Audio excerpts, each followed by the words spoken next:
Chicago, a magnificent and progressive city where over 2 million people call home, demonstrates how a true sense of American spirit is not irreconcilable with cultural sophistication. As one travels throughout the bustling loop within the heart of the most American of American cities, many buildings defy architectural imagination.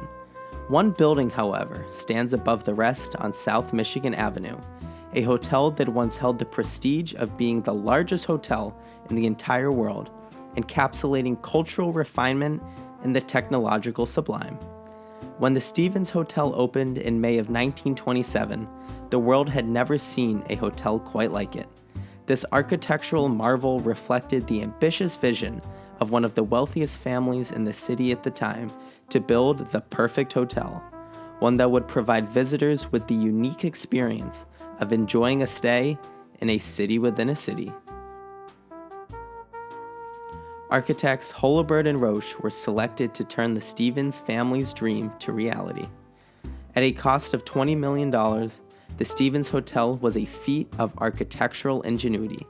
It offered guests a once-in-a-lifetime stay with an unprecedented amount of amenities: 3,000 guest rooms, theaters with dynamic and interactive motion picture screening and equipment, a barbershop, 18-hole rooftop mini golf, a bowling alley, hospital, candy store, ice cream shop, and a library.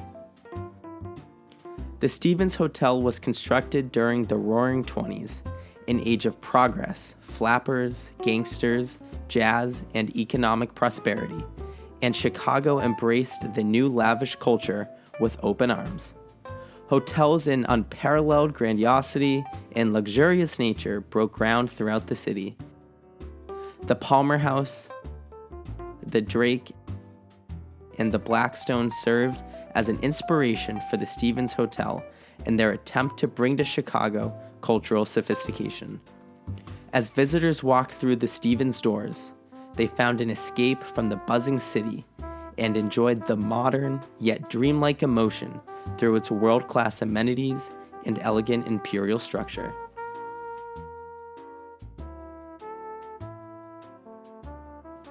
The Stevens was designed with Neoclassical, especially French, architectural influences in mind to symbolize the legacy of European cultures and empires.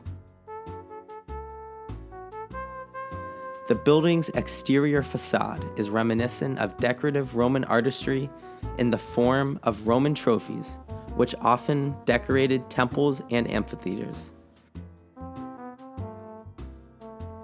Symbols of power such as fasces, eagles, and SPQR engravings were included for the purpose of triumphalist display.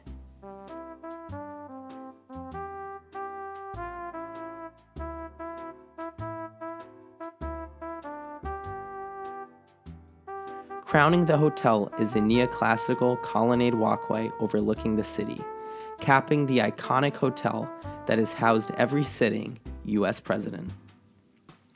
As guests enter the building, they are greeted by a grand stair hall, lined with Grecian columns, bronze statues, balconies, arches, and remarkable gilt. The windows to the sky painting on the ceiling creates an atrium-like setting reminiscent of ancient Roman atriums, which were open-air or skylight features in Roman dwellings, providing light and ventilation to the interior.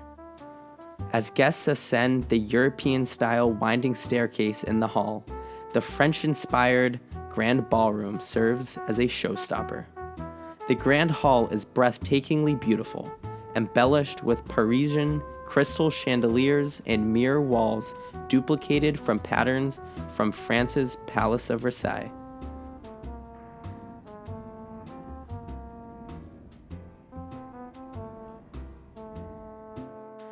French frescoes adorn the ceiling, illustrating themes of love and nature as inspired by Bertha Palmer's Impressionist artwork in the Palmer House. According to Hotel World Journal, at the time of the hotel's construction, no court in Europe held a lovelier room. Despite its alluring architecture and majestic ambitions, the hotel lost a few $1,000,000 in its first 3 years and went bankrupt after the 1929 Great Depression. After serving as troop housing for the U.S. Army during World War II, the hotel was bought out by Conrad Hilton in 1943. Today, the hotel continues to be a popular destination for travelers and Chicagoans in search of a city feel within Chicago. A member of Historic Hotel in America since 2015, the new Conrad Hilton Hotel still speaks to the city's architectural ambition to be recognized as a world-class city today.